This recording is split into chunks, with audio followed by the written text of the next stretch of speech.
Welcome to another episode of the Heavy Duty Parts Report. I'm your host, Jamie Irvine. I'm wearing my Thank a Trucker t-shirt from my good friend, Len Prince. If you want a t-shirt just like this, head over to thankatrucker.org. Links are in the show notes, and the proceeds to all of these t-shirts goes to a good cause. So make sure you get your version of this. He also has hats and other clothing, all thanking truckers and showing our support for the trucking industry. Okay, let's talk about today's episode. In this episode, we're going to talk about how just because it's mandated for a certain time frame doesn't mean that that thing that is mandated is going to happen in that time frame. What should we do from a heavy-duty parts perspective when making decisions about our business? That's something we're going to talk about. We're also going to talk about how the trucking industry is transitioning away from legacy refrigerant, but there's a twist. And we're going to end the episode by talking about how being an early adopter with any technology can be expensive. We're going to look at one trucker's experience in this week's That's Not Heavy Duty segment. All right, so let's get started.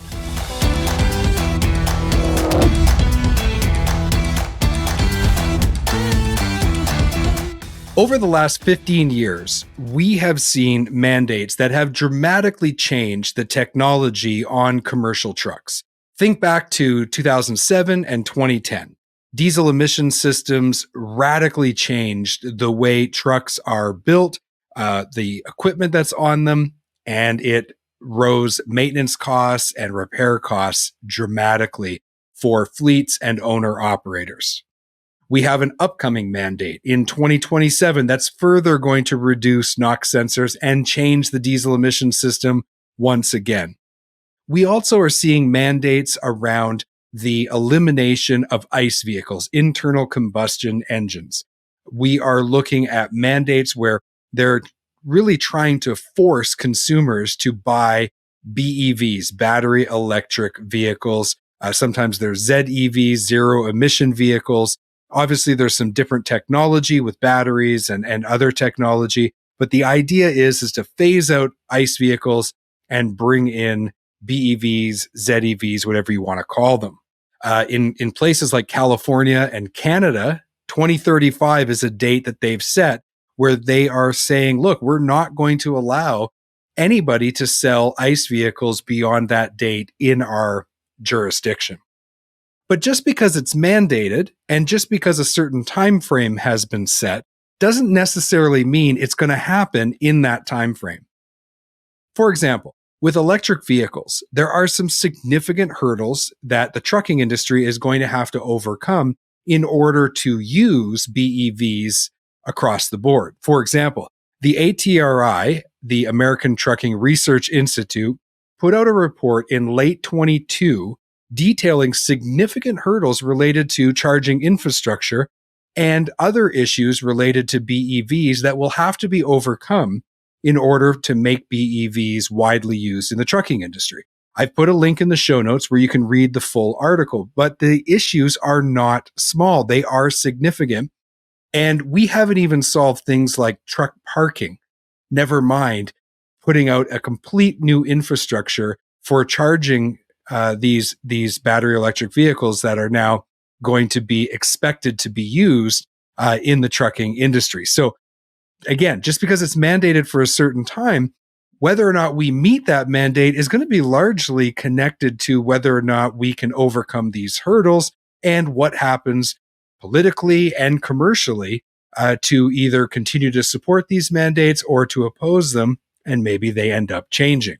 Now, when you look at other hurdles connected to electric vehicles, I think of the consumer reaction to electric vehicles thus far. Sure, there are some people who really like electric vehicles. They're early adopters. They've bought them.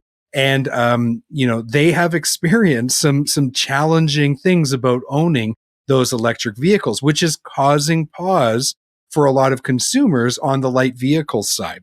So I've included a link to a US Today article that really talks about those concerns. And those concerns are basically centered around several things. So one, the vehicle itself is very expensive to buy. But after you buy it, there are some other expenses that come with owning and maintaining the vehicle over the first 5 years that are really turning people off. In addition, people in general on the consumer side still are having a hard time with the charging infrastructure, the time for charging, and whether or not that's really feasible to use that vehicle in their day-to-day life. So consumers have not been buying electric vehicles at the rate that I think some people who are really pushing for these mandates would like to see. On the trucking side of it, of the equation, the sentiment is arguably even more strong against EVs. The Globe and Mail reported that drivers say they don't believe electric vehicles can produce the sustained power needed for the loads and the distances that have to be traveled here in North America. And worse yet, when you need to refill the batteries, truckers are concerned about the length of time. One person interviewed in that article said it would take half a day to recharge the battery. So obviously these things are a moving target. The technology is evolving all the time, and the manufacturers of EVs are trying to solve these problems. And no doubt in time, they're going to solve a number of them. The question isn't whether or not we should go with EVs or not. In my mind, the question is, can we build a product that works, that supports the trucking industry, makes the trucking industry not only more, let's say, environmentally conscious, but also can it make us more efficient? Can it lower our total cost of operation? The reality is right now, the answer to that is leading towards no, or maybe will be in the future. But, again, these things have not really worked themselves out. The challenges we have to overcome to make this electric vehicle charging infrastructure and the production of these vehicles and truly lowering the cost of operation, all of these factors have to come together for this to be successful. And will this all come together by, let's say, 2035? Time is going to tell. So we at the Heavy Duty Consulting Corporation have been advising our heavy duty parts clients to not make radical changes to their business model just yet. And the reason is this, especially if you're in the all makes or aftermarket side of the business, we lag behind new vehicle sales by roughly about 5 years, basically the length of the warranty.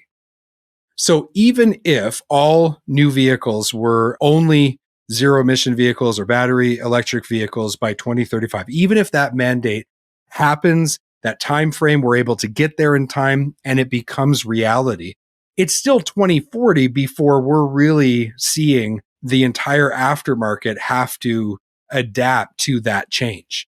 So although it is prudent to keep an eye on it and to make logical choices to move our companies towards a future where maybe ICE vehicles are not even in production, we don't want to make radical changes to our business model now in 2024 and really hurt our financial position, which will eliminate our ability to adapt in the future. So we have to be logical about this. And the reason I bring this up is simply because we are starting to see, as we approach, as the days and weeks and months go by, and we start to approach these hard deadlines that some governments have mandated, we're starting to see that maybe adjustments will have to be made. So again, I'm not really speaking of whether I personally am for or against this.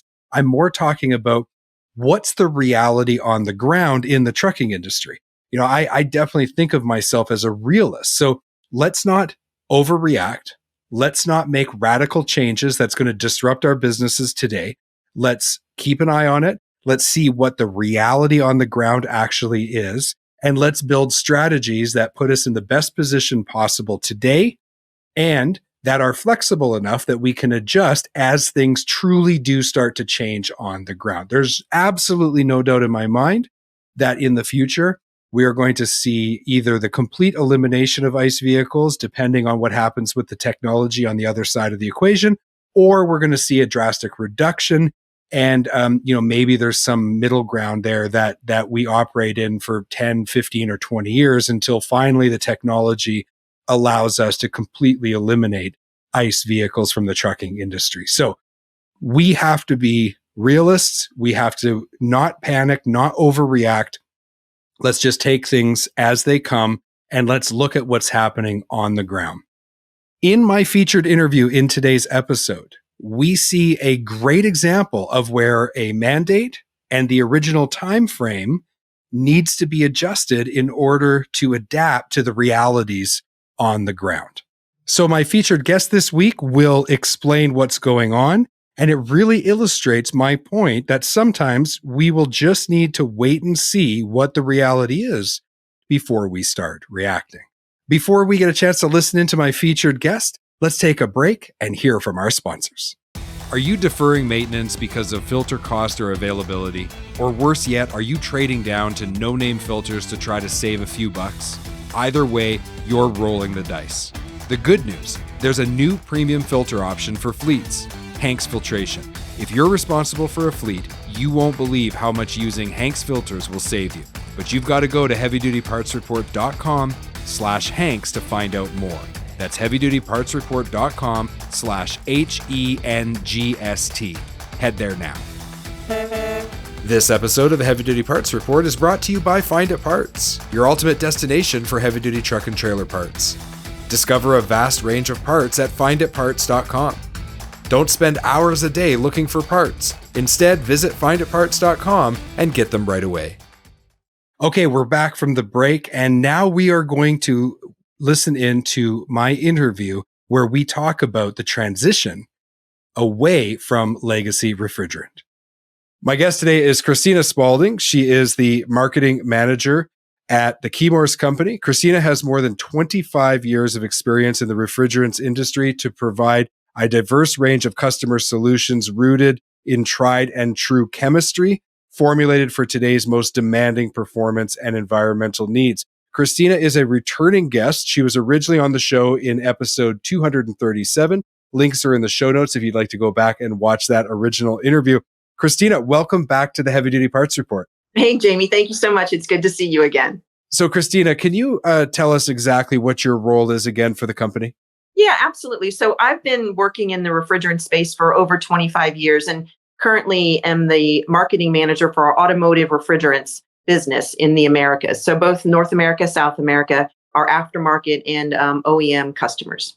Well, that's great. That is a large territory, and you've got many years of experience. So I think you're the right person to talk about this subject. The thing that I wanted to start our conversation off with today is just that the trucking industry is going through a transition away from legacy refrigerant. And for those who maybe don't understand why that's happening, I'd like you to give us a little bit of background on why it is that we are transitioning with refrigerant today.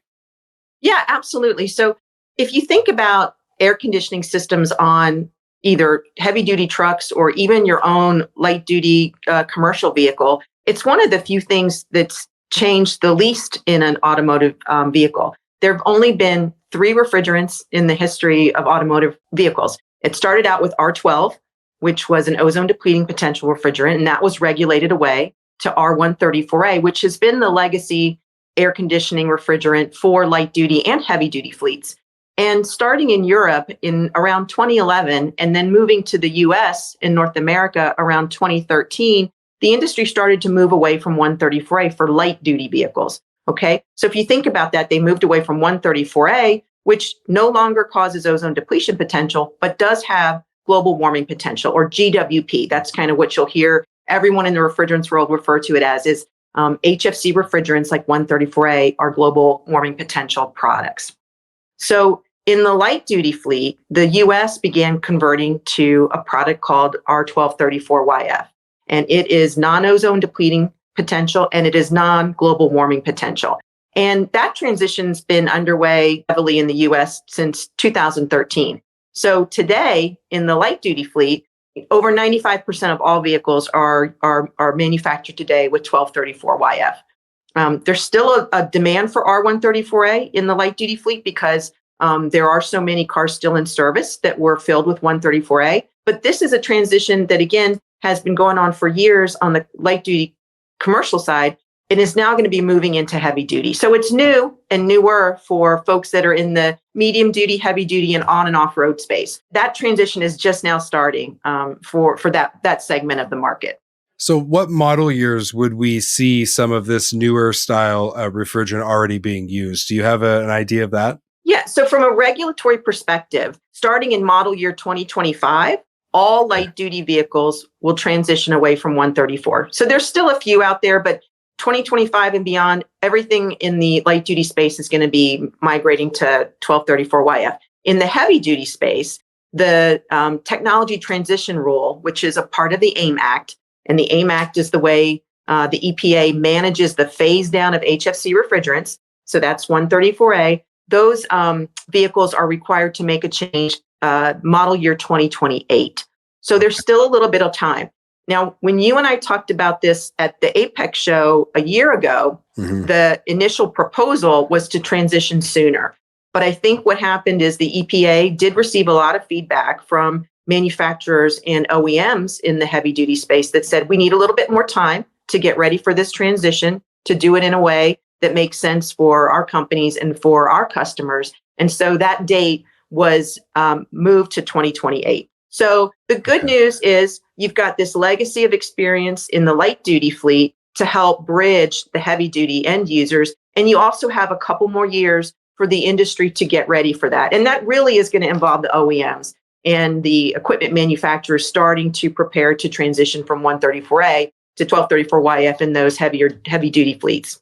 Okay, and that makes sense to me because they're already going to have to reformulate the way the engines are built and operate for that 2027 change in NOx emissions, where they're doing another big reduction. So this gives the time for the OEMs to get the engine platforms where they can both accomplish both those goals. Is that correct? That is correct. And there's two things that have to happen as well, because you also have to have EPA SNAP approval. And SNAP approval is the Significant New Alternatives Program. And basically what it is EPA will give approval for a product to replace an existing incumbent refrigerant in an application and or potentially in a retrofit application. And that's already been done for medium duty and heavy duty pickup trucks. But that SNAP approval still is in play for heavy duty on highway vehicles. So there's still a little bit more time for some of the bigger vehicles to get SNAP approval. And then they will also have a transition date that will likely be mandated beyond 2028. So the good news, it gives the industry plenty of time to prepare. Christina, I think you did a great job of giving us an update on where we are with this transition away from legacy refrigerant. We're now moving towards this 2027 for NOx and 2028 for refrigerant, where engine platforms will be updated by the manufacturers. This then will roll out into the industry, and we're all going to have to deal with it. So first of all, let's talk about the product specifically that your company manufactures now for automotive that will also be available for heavy duty. No, absolutely. So Chemours, we were formerly DuPont Refrigerants. So if you are familiar with DuPont Refrigerants, we manufacture HFC products under our Freon trademark. So 134A, big product used in the heavy duty space. That is our Freon 134A product. We make that in Texas.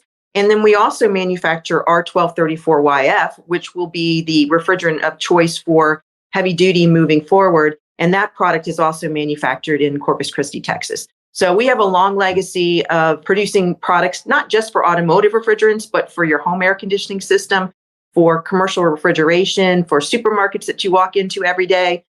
This is a part of our portfolio that has been, a strong part of our business for decades. Okay, that makes sense. So if I'm going to be in the position of someone who's selling this across the counter, I'm going to be selling it to my customers who maybe are some large fleets. When this product comes out, I assume it'll be available in different sizes. So you can sell it in some sort of bulk format. You can sell it over the counter to people who need it individually for their trucks, correct?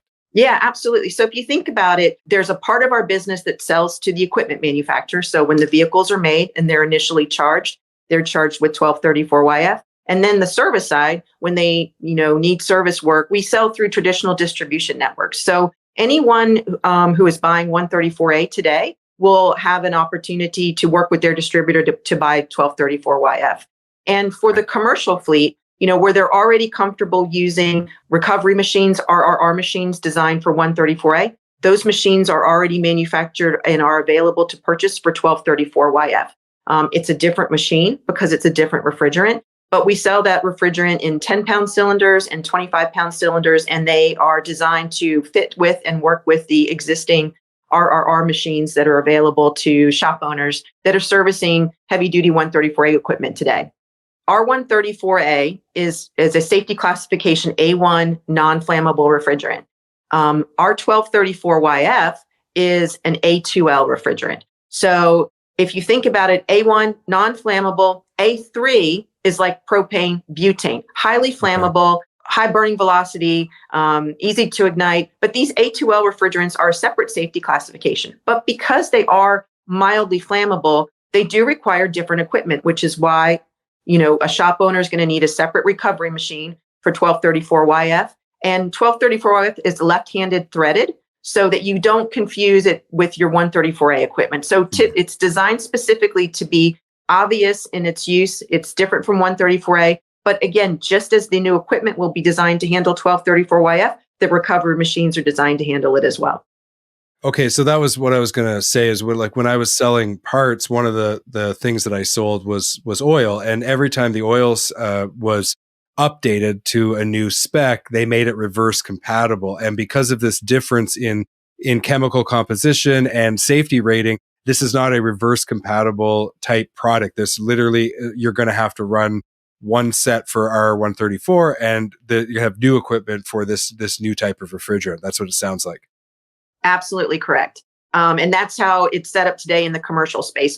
You can purchase cans of 1234YF if you're a DIYer and you want to go into a local parts retail shop. Cans are provided.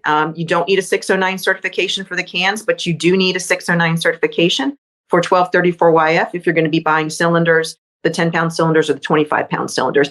Same as it is today for 134A. Anybody who's working in the commercial space and they're buying 30-pound 134A cylinders, same certification is needed. So it's following the exact same pattern that 134A followed. And so the industry should be very comfortable and familiar with what the requirements will be.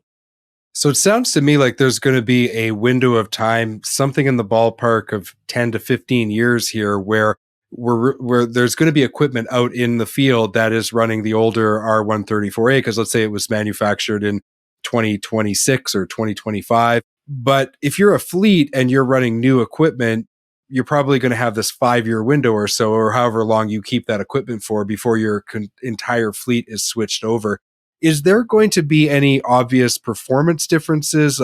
Sometimes, when we move in this direction, it doesn't necessarily mean that the performance characteristics stay the same. Sometimes they get worse, sometimes they get better. So what are we going to see there when it comes to the actual performance of this new style of refrigerant?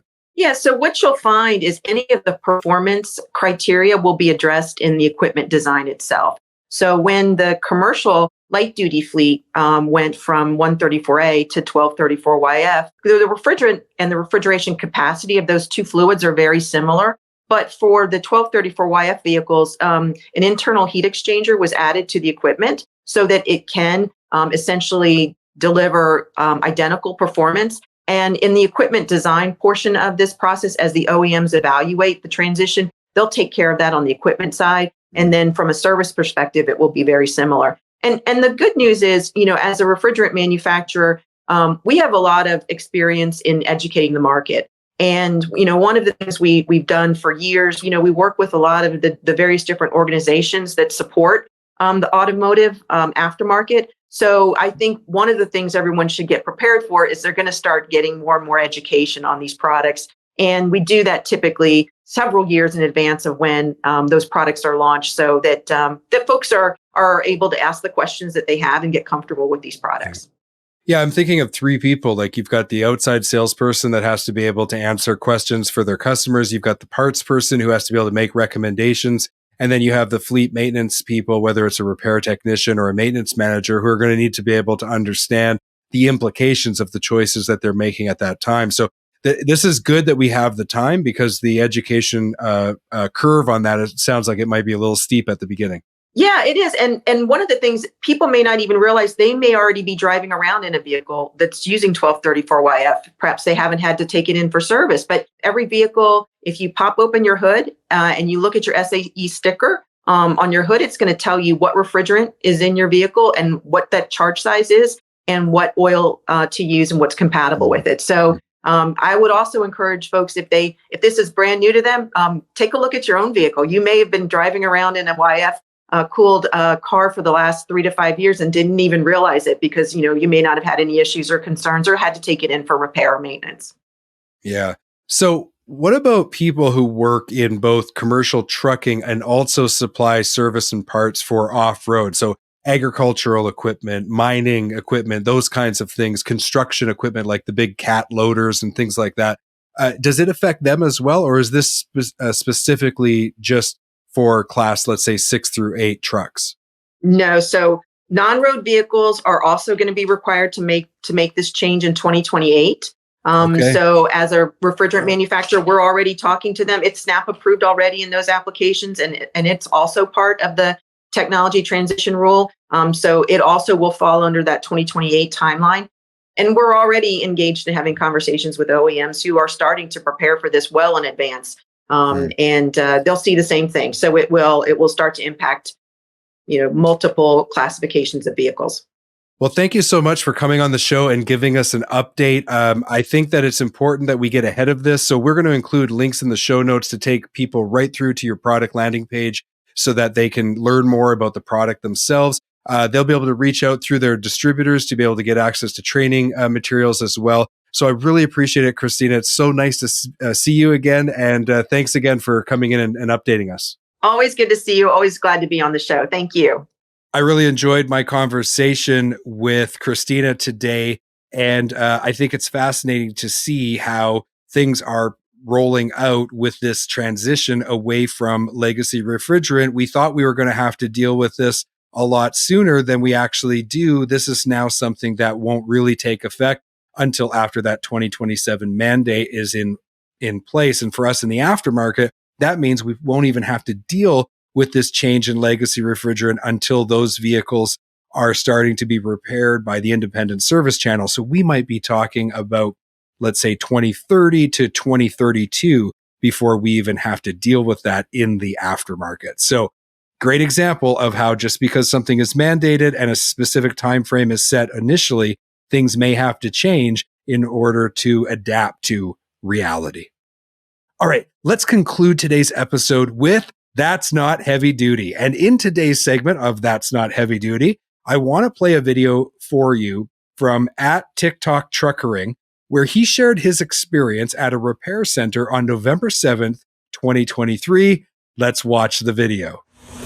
Here's one of those EV trucks I was telling you about. Apparently they do break down a lot.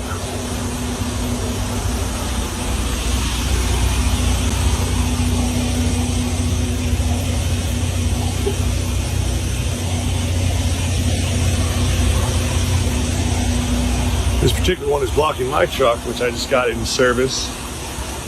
And then this other truck, a CNG truck, is also blocking it. So I paid $3,000 and hopefully I can get it out of here soon. Later. Okay, so he counted over 20 EVs in the yard that day. And a couple of the reasons that those EVs were there and broken down was because they had run out of battery charge. And therefore, when they ran out of charge, there was some issue. They weren't able to recharge them and get them going again. So they had to bring them into a repair center to get them fixed and get them back on the road. I think what this video illustrates to me is that, when I think of being heavy duty, I think of being tough, resilient, and ready to go to work. And these early EVs definitely have their issues. And in time, there is no doubt they're going to get better, but it may be very expensive right now to be an early adopter. Another reason why I think if you can, it's probably a good idea to be patient, to wait and see how things go, and to pick the right time to make the transition from ICE to BEV for your fleet. All right, well, that brings us to the conclusion of today's episode. Last week, I was in New Orleans attending the Technology and Maintenance Council's TMC annual meeting. We had a great time in New Orleans. We recorded a number of interviews that we are going to start sharing with you in April. So if you haven't already, head over to heavydutypartsreport.com and make sure that you click that follow button, sign up to our weekly email so you never miss out. We'll send you one email a week. That's it. So you never miss out on any of the content that we are publishing. And in addition to that, if you follow us on the podcast player of your choice, make sure you hit that follow button, give us a review and 5 stars if that app allows that. And also, if you like to watch the video version on YouTube, don't forget to hit the subscribe button and that bell notification. So again, you don't miss out on any of our content. Thank you so much for listening and watching this week. We really appreciate it. And as always, I want to encourage you to be heavy duty.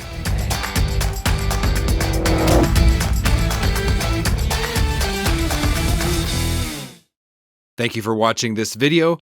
Click here to subscribe to the Heavy Duty Parts Report YouTube channel and click here to watch another great episode.